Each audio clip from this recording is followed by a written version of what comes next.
This long-term review was pushed back a bit in order to include Android 13, which Samsung delivered at the end of October, a full month faster than last year's Galaxy S21 Ultra, which in itself arrived a month earlier than the Galaxy S20 Ultra OneUI 3.0 update did. It speaks to Samsung's improvement in software support and its stellar track record.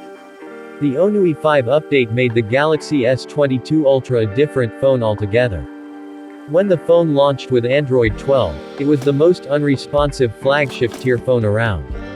It was plagued by frequent slowdowns and hiccups that marred the experience of owning such a premier phone. Apps never crashed, so the Galaxy S22 Ultra was spared the humiliation of being unusable as some earlier Pixels were reported to be. But the apparent stability didn't change the lack of fluidity.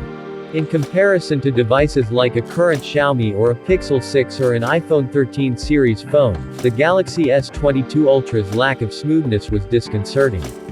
And yes, we did the little trick of lowering the window animation scale, the transition animation scale, and the animator duration in Delapopper options. It didn't fix the lag in any meaningful way.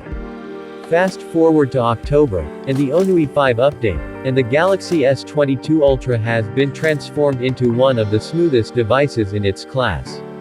No hiccups, no slowdowns, even at the default animation and transition scale of 1x. OneUI is one of the most functional operating systems around.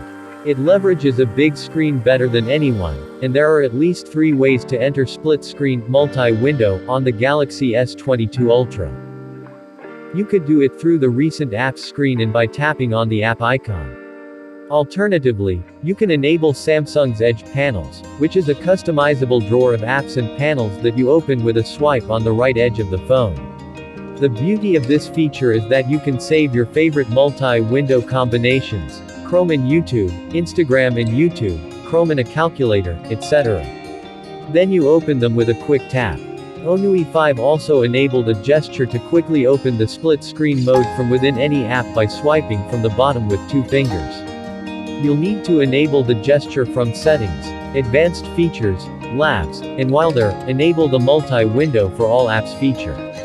It would be nice if Samsung could port the taskbar from the Galaxy Z Fold 4 as a Labs feature for the Galaxy S22 Ultra, giving me a 4th way to jump to the multi-window. Let's talk about Good Lock. It's a set of mini apps that you download off the Samsung's Galaxy App Store. They allow you to deeply customize your Galaxy smartphone. It's very powerful stuff. For instance, One Hand Operation Plus is an app that lets you customize edge gestures for various functions. For example, swiping from the bottom right to go back, bottom left for recent apps, pull down the notification panel with a downward swipe on the bottom right side of the screen and more. Edge Touch, on the other hand, can disable the touch sensitivity of your screen's edges and you can choose the exact width in pixels. Sound Assistant allows you to set individual app volumes, set the volume keys to control the media volume, instead of the ringtone volume, even customize the volume panel that appears when you press the volume keys. Nice Catch can show you which apps made your phone vibrate, ring, show a toast notification, or woke up your screen so that you can track down rogue apps. Camera Assistant allows you to enable or disable Auto HDR, disable the camera's default sharpening algorithm if you prefer softer images, and choose not to allow the camera to automatically pick another lens if it deems the current one too dark, for example. Then there are apps like Video, which is simply the best, issue-free local video player I've ever used on Android. Yes, even better than VLC. My Files is a superb file manager app with a full feature set, and Samsung Notes supports both handwriting with the S Pen and typing with the keyboard, adding screenshots to your notes, etc. The built-in gallery is a great app that can make a collage on the fly.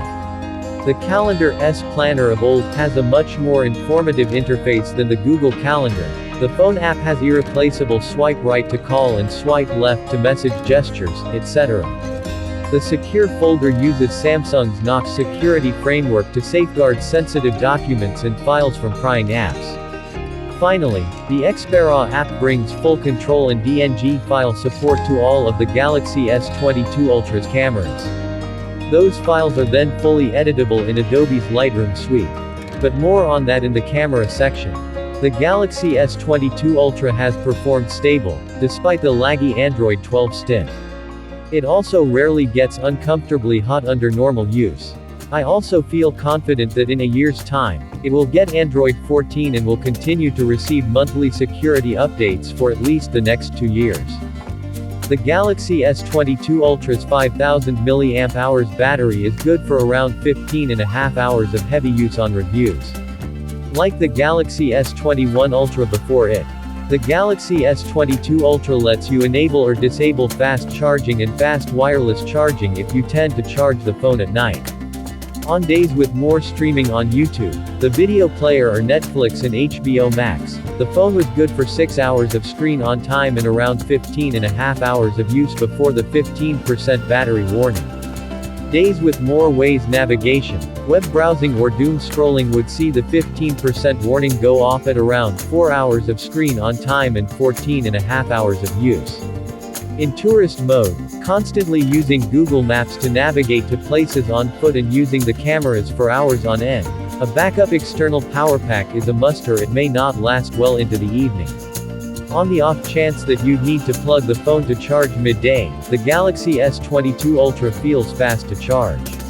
It's 1 hour, 4 minutes from 0% to 100% and it's 61% in 30 minutes at 25 watt are unimpressive in the context of the flagship segment but are quite alright subjectively. The phone never feels hot after charging, which is something we can't say about the Xiaomi Mi 11 Ultra, which is scorching.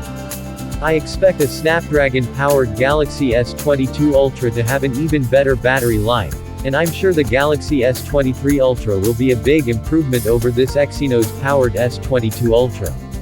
Having said all of this, outside of the iPhone Pro Max, the Galaxy S22 Ultra is probably the best flagship battery performer out there, so it's all fine. Hey, don't forget to subscribe to my channel. Make sure you hit the subscribe button and click on the bell, turn on the notification.